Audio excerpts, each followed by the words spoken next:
Hello साथीहरू, आज चाहिँ हामी किर्खा हाट बजार जाँदैछौँ। आज शनिबार बजार लाग्छ किर्खामा, त्यही भएर यसो अलिअलि किनमेल गर्नुको लागि हामी तिनैजना जाँदैछौँ। हामी चाहिँ अहिले पारुहाङ चोक कटेर अलिक मासतिर पुग्यौँ। नानी म अनि तिनैजना जाँदैछौँ। नानी चाहिँ म कुदाउँछु भनेर एक्सिलेटर बटार्नु दिएको, बटारिरहेको छ। आफै कुदाउँछु भन्छ, कुदाउनु चाहिँ सक्नु होइन। पछाडि बस न भनेको मान्दैन, अगाडि नै बस्ने अरे। अगाडि रमाइलो लाग्छ अरे, हावा सरर आउँछ अरे। अनि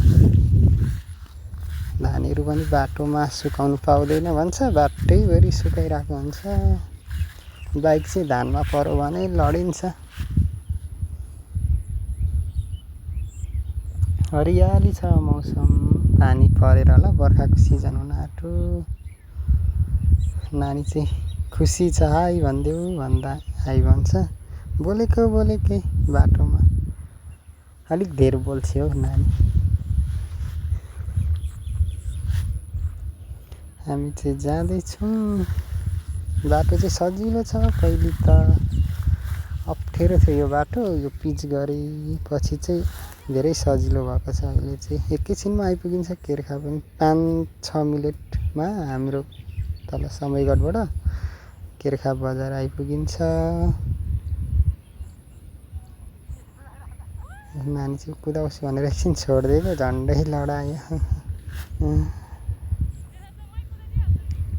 बाटो चाहिँ धेरै राम्रो छ।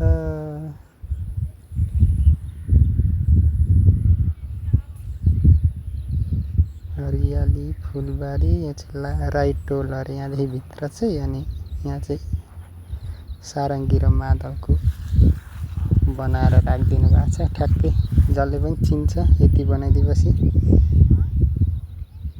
यहाँ चाहिँ स्टुडेन्टहरू होला, डान्सको लागि हिँड्नुभएको। यहाँभित्र चाहिँ स्कुल छ, त्यही भएर यहाँ चाहिँ स्टुडेन्टहरू होला। आज शनिबार कहीँ कार्यक्रम होला। हामी चाहिँ यहाँदेखि भित्र गोसखानको बाटो हुँदै जान्छौँ। यो चाहिँ अलिकति ग्राभेल बाटो चाहिँ साह्रै अप्ठ्यारो छ। यो चाहिँ ढ्याङ्ग्री पुल हो, माथि किर्खा छेउको। हामी चाहिँ यहाँ आइपुग्यौँ। अब यहाँदेखि भित्र चाहिँ अलिक पर बजार लाग्छ। यहाँ चाहिँ हामी बाइक पार्किङ गरेर अनि जान्छौँ।